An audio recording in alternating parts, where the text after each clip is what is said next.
Ok les gars, je recommence. Ok les gars, bonjour pour ceux qui me connaissent pas, je m'appelle Mister Paris, je suis YouTuber. Aujourd'hui on se retrouve pour une vidéo analyse, on va analyser Nadir Ifi. Nadir Ifi qui est un basketteur qui évolue au Paris Basketball en Euroleague et en Pro A. Un joueur que je suis depuis maintenant 5 ans, depuis ses années cadet, espoir. Un profil que j'aime vraiment vraiment, dû à son style de jeu qui est pas très aimé en France. Ok, un joueur qui prend beaucoup de risques, qui prend beaucoup de tough shots, mais un fort scoreur et un très très gros compétiteur et un très très gros bosseur. Des profils comme Nadir, il n'y en a pas beaucoup en France, surtout en meneur, en jeune. À part Sylvain Francisco et Théo Malédon, il n'y en a pas beaucoup qui sont dans le, comme on dit, scoring first. Tu vois, un meneur qui d'abord va scorer et après faire le reste, ok. Nadir qui est plus décalé en poste 2 maintenant, on va dire, au Paris Basketball, qui est beaucoup utilisé en poste 2, parce qu'il joue avec TJ Short, qui est aussi petit de taille, qui est undersized, ce qu'on appelle undersized guard, qui sont en dessous de la moyenne au niveau de la taille. Donc, ils sont obligés de le faire sortir du banc parce que il est un peu undersized, ok. Donc là, on va analyser son jeu. On va commencer par voir ses vidéos en espoir, et ensuite, on enchaînera sur son évolution, ok. Voilà, comme vous pouvez voir, poste 2-1, 18 ans, 1m85, algérien, français. Euh, Comme j'ai dit, qui évolue au Portel. Pour ceux qui ne connaissent pas trop son histoire,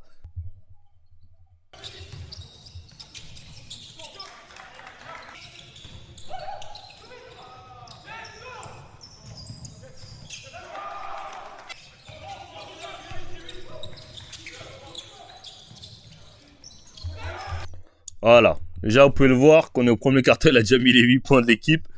Nadir, c'est un joueur qui a une grosse confiance en soi. C'est un joueur qui a une énorme confiance en soi. Un joueur qui est athlétique, ok.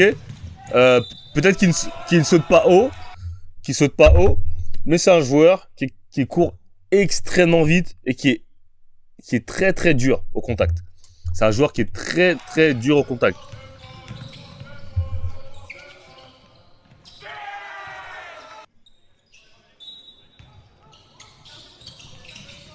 3 points. Voilà. Capable de finir des deux mains. Main droite, main gauche. Très très beau finisseur. Ce qui est spécial chez Nadir, c'est ce qui est différent vraiment, que moi j'ai remarqué depuis jeune, c'est sa compétitivité. C'est un joueur très compétitif.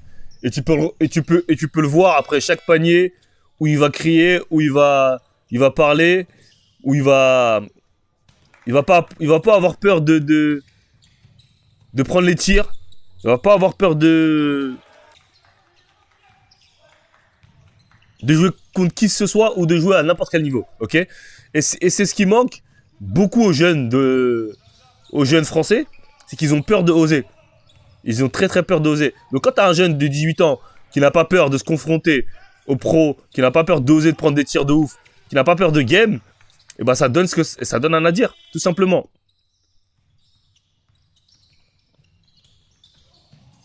Comme vous pouvez le voir, vous avez vu, il finit main droite, il finit beaucoup main droite, finit beaucoup main gauche, et voilà. C'est un très très beau finisseur.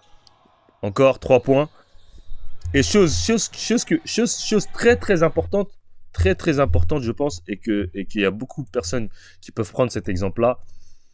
Euh, il y a beaucoup de personnes il y a beaucoup de jeunes de nos jours qui veulent arriver à un certain âge et complètement changer leur style de jeu. Par exemple, la fois, je faisais une consultation avec un jeune et il m'expliquait, il me disait oui, je suis arrivé dans mon équipe, j'ai 19 ans, maintenant je suis en National 3 et j'aimerais commencer à devenir plus un scoreur. Ok, plus un scoreur, plus tirer, avoir plus de responsabilités. Là, mon coach, il me prend que en tant que défenseur, il me laisse pas beaucoup de responsabilités. Je lui ai dit, qu'est-ce qui t'a empêché dans tes années jeunes d'être un scoreur? Ok, ça c'est la première question que je lui ai posée. Qu'est-ce qui t'a empêché dans tes années jeunes d'être un scoreur? Il m'a dit, bah, il y a toujours eu des gars qui scoraient, qui avaient plus de ballons devant moi. Ok. Pourquoi? Parce qu'ils étaient meilleurs que toi? Oui ou non? Il m'a dit, mais moi, si on m'avait donné les 20 shoots qu'on leur donnait, moi aussi j'aurais pu faire ça. C'est pas la question que je lui ai dit, c'est pas la question que je t'ai posée. C'est, est-ce que t'étais meilleur que ces mecs-là? Il m'a dit, ouais, moi je pense que j'étais meilleur. J'ai dit, ok, est-ce que tu l'as prouvé au coach que tu étais meilleur que ces mecs-là? Et là, il m'a dit, oui, mais non, mais il m'a pas donné l'opportunité. Ok, j'ai dit, donc pour moi, tu n'étais pas meilleur que ces mecs-là. Ok, quand tu es meilleur qu'un mec, on peut pas le cacher. Que ce soit à l'entraînement, que ce soit en match, que ce soit peu importe, quand tu es meilleur que quelqu'un, on peut pas le cacher. Ok, le coach ne peut pas cacher que tu sois meilleur qu'un joueur. Je suis désolé, le terrain, au bout d'un moment, quand tu arrives sur le terrain, quand tu es à l'entraînement, quand tu es en match, peu importe. À partir du moment où on te met sur le terrain, on peut plus cacher. C'est à toi de prendre tes responsabilités et de montrer ce que tu sais faire. C'est pas au coach de te dire, allez, Mr. Paris, tiens, t'as le droit de tirer à 3 points. Allez, Mr. Paris, t'as le droit de tirer 3 mètres derrière la ligne. Allez, Mr. Paris, t'as le droit de prendre un shoot en première. Non, c'est à toi et tes couilles, de prendre tes couilles. Si t'es capable de faire quelque chose, fais-le. Y a jamais le coach, il va te casser les couilles parce que t'as réussi à faire quelque chose.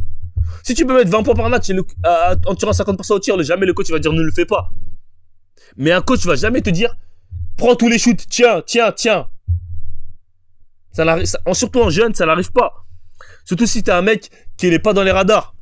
C'est à toi de t'imposer et de montrer ce que tu sais faire et de mettre ton empreinte sur le game. C'est pas au coach. Les gens pensent que c'est au coach de dire oui, fais ça, fais ci, fais ça. Oui, je te donne les... Non, c'est toi. C'est toi et toi. C'est toi qui dois porter des couilles, faire ce que... Tu penses que les shoots que prend Nadir Hiffi, c'est le coach qui lui dit de prendre ses shoots? De prendre des fadeaway à 3 mètres derrière la ligne, contester? Tu penses que c'est vraiment le coach qui lui dit prends ces shoots là? Non, il a gagné ce droit de prendre ses shoots à force de montrer qu'il peut le faire, qu'il est capable de faire, qu'il est capable. Bah maintenant le coach il peut rien lui dire. Le mec il sait le faire.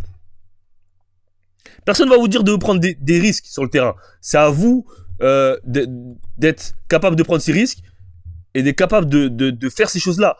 Vous pouvez voir Nadir en espoir. Regardez les shoots qu'il prend. C'est la même chose. Ce move-là, regardez ce move-là. Ce move-là, c'est le même move qu'il fait maintenant en pro. Sauf qu'il a perfectionné encore mieux. Ça, c'était il y a 4 ans. Vous voyez ce move-là? Ce move qu'il fait, Nadir, c'est le même move qu'il fait maintenant en pro. Là. Il fait ça, il pose son pied et après il fait son step back. C'est le même move. Donc, c'est-à-dire que le mec, ce qu'il faisait en jeune, c'est juste qu'il refait la même chose en pro. Et c'est comme ça que ton game, il doit avancer. Ton game, il doit prendre une base. Tu dois avoir une base avec ton game. Tu dois avoir une base de ton game. Tout le monde n'a pas la même base, ok? Tout le monde ne peut pas être un Nadir Hiffi. Tout le monde ne peut pas être un San Francisco. Mais tu dois avoir une base dans ton game. Avec cette base-là, tu dois comprendre ce que tu sais faire dès les plus jeunes âges, frère. Dès que tu arrives en études, tu dois savoir t'es bon dans quoi t'es moins bon. Et après, tu dois travailler sur les aspects où t'es moins bon. Mais tu dois trouver cette voie-là. Tu peux pas arriver à 18, 19 ans, tu sais pas ce que tu sais faire sur le terrain. C'est pas possible. À part quand t'as 18 ans et que je te dis, quel est ton game? T'es capable de me répondre. Moi, tu me dis, quel est ton game? Je vais dire, par exemple, on me pose, on me dit, Mr. Paris, c'est quoi ton game? Je suis un playmaker, je suis un facilitateur, j'ai la facilité à trouver des shoots pour mes coéquipiers, que ce soit big man, que ce soit shooter, que ce soit sur pick and roll, que ce soit sur contre-attaque. Je suis un playmaker. Donc si tu me dis la première chose, c'est quoi? C'est que je suis un playmaker. Je suis un bon défenseur. Je défends toujours sur les meilleurs joueurs. La saison dernière, défendais toujours sur les meilleurs joueurs. Quand j'étais à Guy, je défendais toujours sur les meilleurs joueurs. Quand la première année avec Mac, je défendais pas sur les meilleurs joueurs parce qu'il y avait Gab qui défendait sur les autres joueurs. Mais sinon, dans ma carrière, j'ai toujours défendu sur les meilleurs joueurs. Donc, moi, je sais ce que je sais faire. Je peux scorer le ballon, ok, mais c'est pas la première chose que je vais faire sur le terrain. La première chose, c'est playmake. Je suis un playmaker avant tout, ok. Je suis un playmaker, donc je vais make plays, je vais faire en sorte que mes coéquipiers, ils ont des facilités à trouver des shoots. Et les gens, ça, c'est pas quelque chose que tu peux voir directement, mais par exemple, cette année, Paris 14, ils ont énormément du mal à trouver des shoots, tu vois, parce qu'il leur manque un playmaker. Et des fois, ça, tu le remarques pas avant que ce joueur ne soit plus là. Quand ce joueur est plus là, tu te dis, ah ouais, putain, mais on a du mal à faire ça. Bah oui. Parce que moi, quand je vais prendre le rebond, je vais pousser le ballon. Inconsciemment, ça va me trouver des paniers faciles. Tous ces trucs-là, moi, je sais le faire. Tu vois? Maintenant, si tu me demandes de scorer et de mettre 20 points par match, je peux le faire aussi. Mais si je suis dans la position de meneur, je pourrais jamais te mettre 20 points par match. Et ça, je le sais. Je le sais parce que c'est pas ma première qualité. Ok?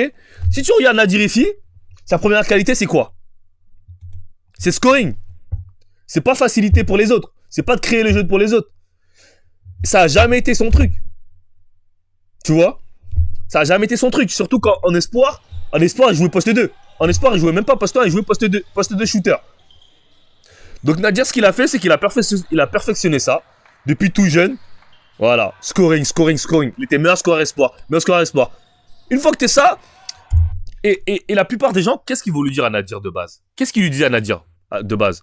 T'es trop petit, tu pourras pas scorer comme ça à plus haut niveau. Parce que les coachs lui disent. T'es trop petit, faut que tu changes ton jeu, faut que tu joues poste 1, faut que tu ci, faut que tu ça. Maintenant, il fait quoi? Qu'est-ce qu'il fait en Euroleague? Il est dans le top 10, je crois, des meilleurs scoreurs de Ligue.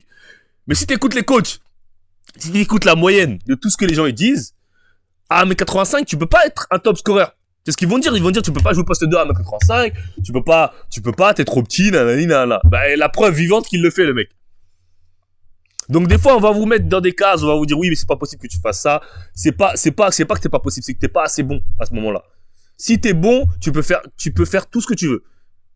Tu peux faire tout ce que tu veux. Regardez Doncic. Doncic, il est out of shape. Il est out of shape. Regardez, il est out of shape, il tourne à 30 points de moyenne. Donc tu peux tout faire au basket. C'est juste une question de est-ce que t'es bon, est-ce que t'es pas assez bon. Et des fois, les gens se prennent trop la tête à se dire oui mais non. Arrêtez de chercher des excuses. Il y a des preuves vivantes.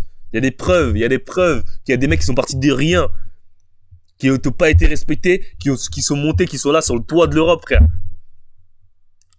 La Strazel, c'est pareil. Strazel, il est en U20, je sais pas quoi. U18, je sais pas quoi. Des mecs qui sont undersized, on leur a toujours dit, t'es trop petit, t'es trop petit, t'es trop petit, t'es trop petit. Maintenant, les mecs, ils font partie des meilleurs de leur génération en France.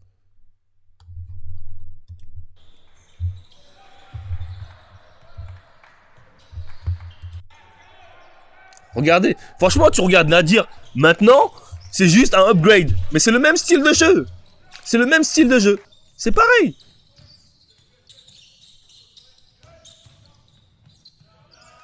Trop rapide pour les gens. Ok. On va passer à Lights à Paris en pro maintenant. Au Portel. Ok. Là, c'était la saison 2022-2023. On va regarder ça. Ok. Je vais plutôt passer par celle-là.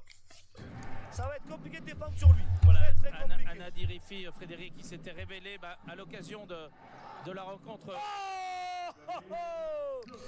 Et vous avez vu, maintenant, le truc c'est que maintenant qu'il est arrivé en pro, une fois que Nadir est arrivé en pro, bah maintenant, bien évidemment, on va te demander d'être plus un meneur de jeu. Parce que tu peux pas arriver en pro et direct prendre les shoots que tu prends en espoir. Surtout que t'es un jeune, t'as pas de contrat, tu devais peut-être toucher 2000 €, un truc comme ça. Donc bien évidemment que tu vas pas avoir les tickets de shoot, tu vas pas avoir les responsabilités que tu avais en espoir, ok?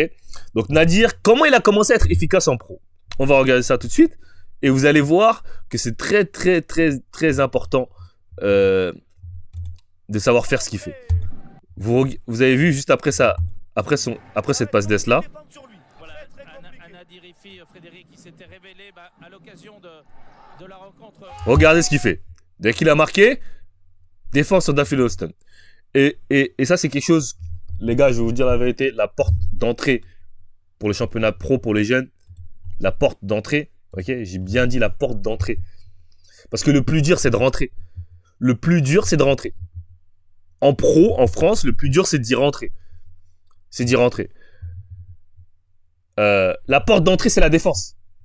C'est la défense.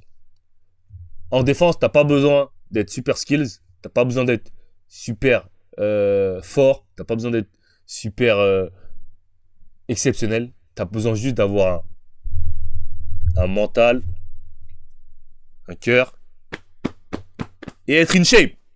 C'est les seules choses que t'as besoin pour être un bon défenseur.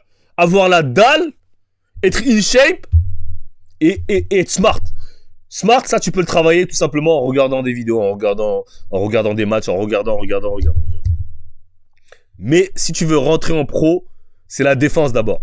Parce qu'en France, c'est toujours les carries qui auront les ballons. Donc la première porte d'entrée, c'est la défense. Nadir, il a commencé à être comment? À rentrer en pro? Défense, c'était un chien de garde. Je me rappellerai toujours. Défense tout terrain, de fou malade. Super actif sur les jambes.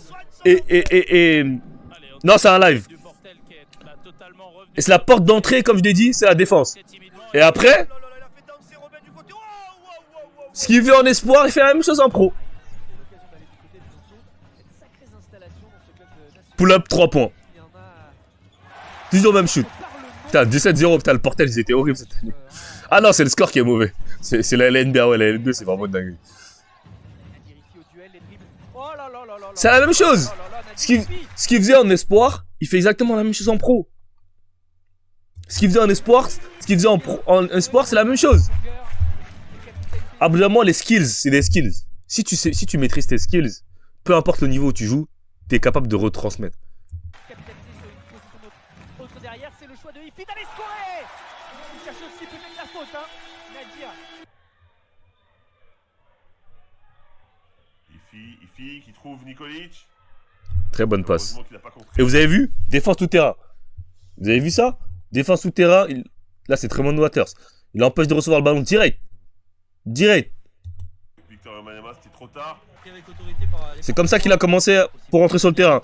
Et vu que Nadir, ça a été un bon joueur offensivement, et comme je l'ai dit, c'est ce qui fait la différence avec Nadir et les autres joueurs, c'est sa confiance en lui. Et la confiance, comment ça vient? C'est pas par magie, c'est le travail. C'est-à-dire que le mec, il bosse plus que tout le monde. Donc à partir du moment où tu bosses plus que tout le monde, automatiquement ta confiance, elle rise up. Automatiquement, tu as une confiance de fou malade. Et c'est logique que quand on te met sur le terrain, bah, t'es capable de faire des choses que t'oses faire des choses. C'est juste oser. Il ose faire des choses que les autres n'osent pas. Des fois, tu peux être à l'entraînement. Y a un mec qui va mettre plus de shoot que toi, hein, à l'entraînement, qui va mieux shooter que toi à l'entraînement, en temps normal. Mais en match, t'es 1000 fois meilleur que c'est les jours et la nuit. Parce que pour taffer en match, c'est ce mental-là. Et c'est beaucoup de blocage. Il y a beaucoup de blocage chez les Français. C'est tellement triste parce qu'il y a tellement de joueurs qui sont talentueux, mais ils ont ce blocage-là. Ils ont quelque chose qui les bloque. Ils s'enferment eux-mêmes dans des box. Ils overthink, comme on dit en français. Ils commencent trop à réfléchir, à dire oui, mais si je rate, mais si je rate, mais si ça. Et quand tu overthink, c'est mort. C'est mort. Tu peux pas développer. En fait, t'as toujours un blocage. C'est comme si t'avais quelque chose qui te bloquait, tu veux monter, mais il y a quelque chose qui te bloque, qui te force à rester en bas. Parce que t'as ce blocage. Et Nadir, tu le sens déjà qu'il l'a pas, ce truc. Tu vois? Et il y a des gens qui vont dire, ouais, il a pas de conscience, ou des trucs comme ça, tu vois. Allez, pourquoi pas, ici, le Et, bien joué. Cette adresse à 3 points. et voilà. Dans l'écran. 6 secondes à jouer. Nadir Ifi. C'est joli, c'est Avec de la planche. Eh oui. Ifi. Il vient chercher les Cradens Zekwezi. Nadir Ifi. Ça va vite, ça va vite. Finition. Et c'est quelque chose qui est vraiment underrated chez Nadir. C'est sa finition. Il est vraiment capable de finir des deux mains. Genre, il est vraiment capable de finir des deux mains. Main droite, main gauche, il est vraiment bon dans les finitions. Efficace. Nadir Ifi. Nadja Mardik, Nadir Ifi qui fait le tour du trafic. Nadir Ifi qui re-rentre dans le trafic. Qui tombe dans la machine à laver. Il a dit qu'il tombe dans la machine à laver. C'est quoi cette allusion? Attention, 56. Ça l'a mangé. Allez, attention Nadir Ifi. Step back. Nadir Ifi. C'est bien joué ça. C'est fort. 11 points. On va voir s'il reste cette même dynamique. En tout cas, on attend forcément plus. Son jeu. Encore une fois. Valentin Chéry qui râlait énormément. Il attendait ce ballon beaucoup plus tôt dans la raquette. C'est ça. Et tout de suite, c'est fini. C'est vraiment fort. Comme je vous l'ai dit, il est capable de faire un peu tout. Et si tu regardes bien sa carrière, et ce qui est très très impressionnant chez Nadir, c'est que il progresse d'année en année. Tu vois que chaque année, il vient avec quelque chose de nouveau dans son bag. Tu vois? Et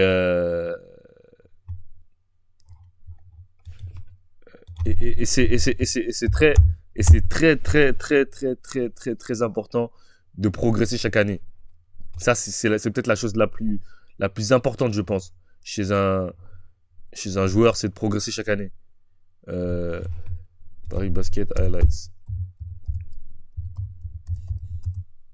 C'est comme Curry, les shoots de loin, il en prend de certaines.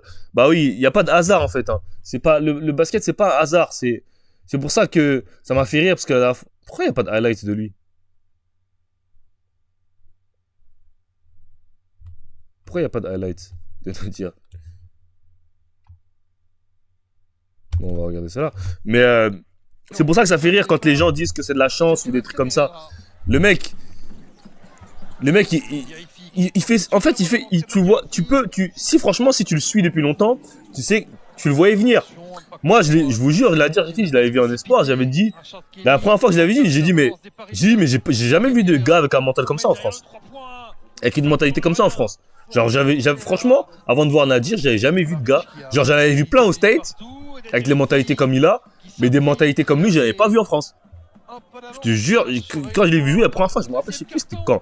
J'avais vu un match de lui en espoir. C'était à l'époque où avec MPTV on faisait les rankings. J'avais dit, mais wesh. Un mec qui insulte les gens sur le terrain, qui fait tous ces dingueries, j'avais jamais vu ça en France.